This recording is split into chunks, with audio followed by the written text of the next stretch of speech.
Hello, my name is Mrs. Heiss. I'm a junior high math teacher and I'm going over ratios and solving tables. Alright? So T-tables are something that you will usually see presented like this. What I'm going to be going over is T-tables that have one more step. And this trips up a lot of my students, but it's actually a lot easier if we just go right like that. So, we're going to get rid of that T, and we're going to look at this table here. I have, for every 2 miles biked, I ran 1 mile, and then I want to know the total. Total means all together. It's a word that means you're adding everything together. So if I'm, like when I'm checking out the grocery store, and I pay, because I'm buying, I don't know, probably Taco Bell or Chick-fil-A, and they go, your total is $5.67. Wish it was that cheap. But it's telling me the price of all my items put together. They added my price together. 2 plus 1, 3. Do I have to go over this? Yes, because often what I see kids do is they go 2 times 1. No, that's not the answer. That's not the answer. It's addition. So I really wanted to make that clear.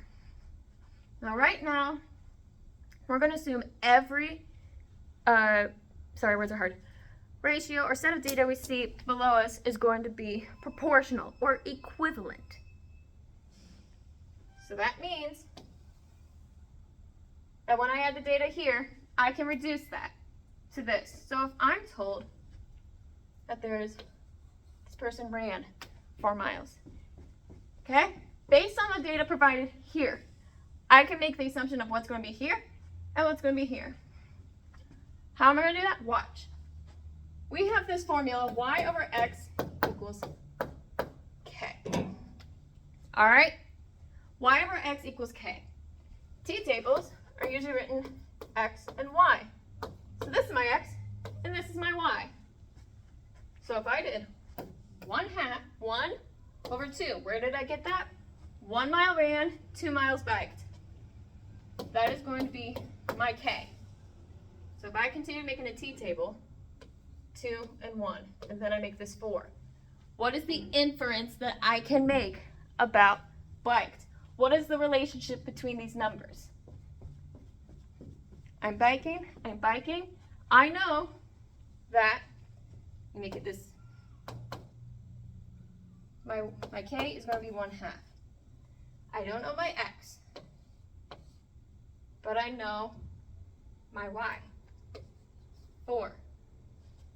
What I can do is I can double it, because I know that my y, hear me out, is half of my x. Half of my x. I can isolate it and we can go the algebraic route, where I multiply both sides by x, and we get 4 equals x over 2, and then we go and we get 8 equals x. Or I can just look at this here and go, 2 to 1. What is the relationship between 2 and 1? This is twice as big as this. So if I want to do the same here, I'm going to get 8 and 4. So this is twice as big. 8 plus 4, 12. This was something several students were struggling on.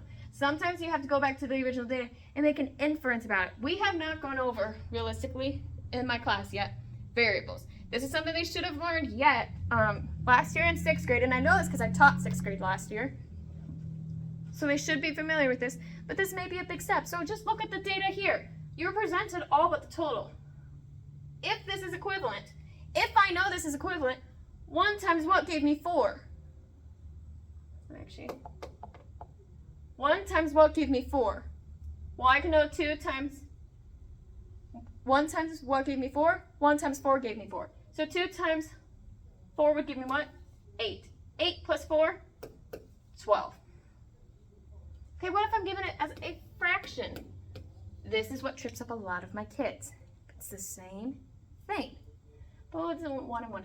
Okay, let's do 1 and 1/2. I'm going to erase this real quick so we have more room, because I want to keep this all on the same page. 1 and 1/2. All right? I know that this is going to be my x is half as big. So what I should do, I should divide it. Problem is I have a mixed number. If you watch my video about fractions, if it's up already, this will be helpful. I'm going to make this an improper fraction. How am I going to do that? 2 times 1. Because, I'll explain in a minute. 2 times 1 is going to be 2. Plus 1, 3. Because 2 can fit into 3 one time with a remainder of 1. That's how we got this fraction. And I'm going to be dividing it in half. Well, I'm going to be doing some keep, change, flip. I'm going to keep my 3 halves, change my division sign to a multiplication sign, and then flip the 1 half on its head and turn it into a multiplication problem. So 3 times 2 is going to be 6. 2 times 1, 2. The fun thing about fractions is that they're division problems. So I know 6 divided by 2 is 3. What is 1/2 plus 3 is 4 1/2. Again, like I said, this was something several of my students struggled with. What you have to do is you have to see the relationship. Just because there's the word total here, don't let that freak you out. You're doing the same thing, especially when it tells you in the problem, equivalent, proportional. We know that means the pattern's going to repeat throughout the problem. Even if I had 25 and 2. Actually, I did do this where I did 50 and 2. For every 25 pounds, it was 1 pound. I did do this. Several of my students freak out. They see that third row and go, ah! And I don't blame them. Sometimes extra steps can be a bit scary. But it's the exact same thing we've been doing before. Just cover this up, solve this, and then add it all together. Sometimes we'll be presented with this, where it just says a number here. This is where we can struggle bus a little. This is where I think is the biggest struggle bus. But it's the same thing. You have to keep in mind.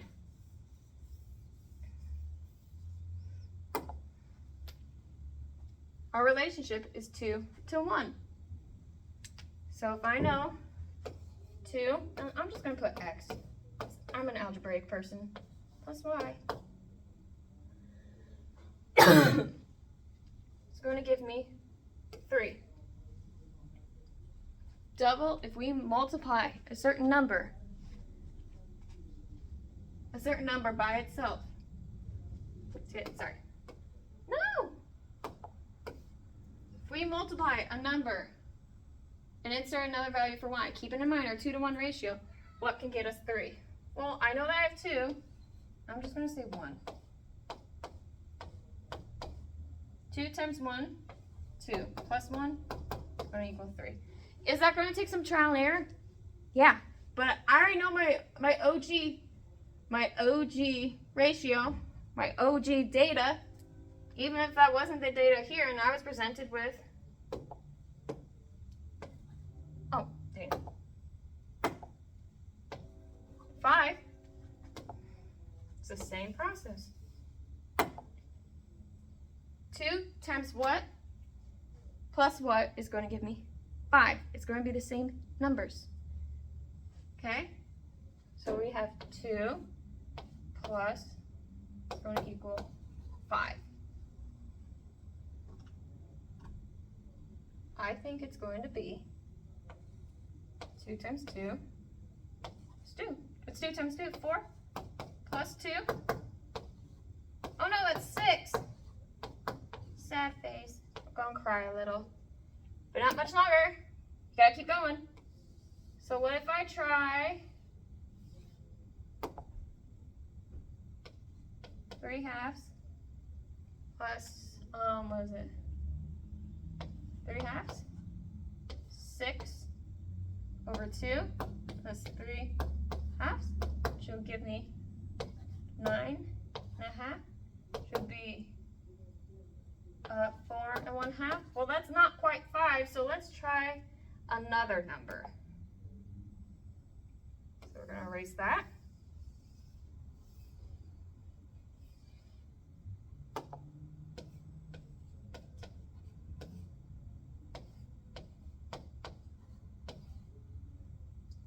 It's going to give me 6 over 4 plus 3, 4. Yes, that's right. Sorry, I had to double check my math. That's going to give me 9 fourths.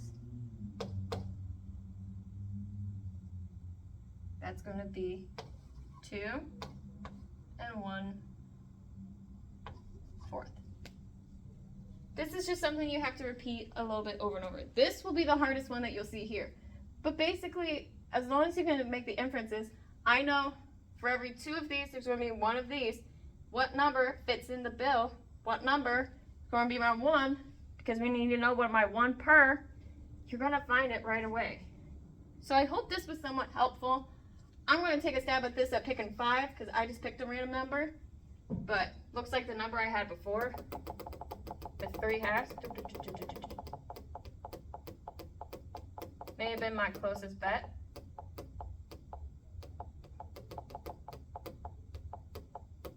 As that gave me 4.5, so it's going to be some number close to that. Yes, and I'm double checking my multiplication and addition and stuff like that right now. So I hope this was helpful. I hope this was useful information to you, and I hope you have a wonderful day today, and keep on mathing.